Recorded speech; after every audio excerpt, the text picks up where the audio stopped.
काँग्रेस 14, ठाकरेंना 15 तर 8 जागांवरून तिढा. 40 मतदारसंघातील मवियाचं जागावाटप फायनल. कोणाला कोणता मतदारसंघ?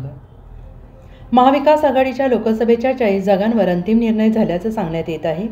या 40 जागांमध्ये कोणाला कोणता मतदारसंघ हे जवळपास निश्चित झालं आहे. मात्र अजूनही 8 जागांवर तिढा कायम आहे. या 8 जागांवर उद्धव ठाकरे यांनी शिवसेना आणि काँग्रेसमध्ये वाटाघाटी सुरू आहेत.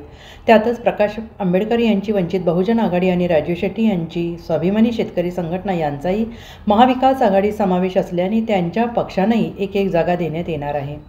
या दोन्ही जागा सध्या तरी ठाकरेंच्या वाट्यातून देण्यात येणार असल्याचं सांगण्यात येत आहे. महाविकास आघाडीच्या बैठकीत राज्यातील लोकसभेच्या 48 पैकी 40 जागांवर कोणता पक्ष निवडणूक लढवणार हे जवळपास फायनल झाल्याचं सांगण्यात आलेलं आहे. तर उर्वरित 8 जागांचा तिढा अद्याप कायम आहे.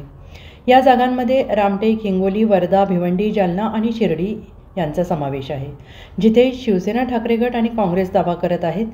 याशिवाय काँग्रेस पक्ष मुंबई दक्षिण जागा, मध्य मतदारसंघ आणि मुंबई उत्तर पश्चिमच्या जागा मागत आहे. मात्र 2019मध्ये दोन्ही जागांवर शिवसेना विजयी झाली होती. उद्धव ठाकरे गट दोन्ही जागा सोडण्यास तयार नाही.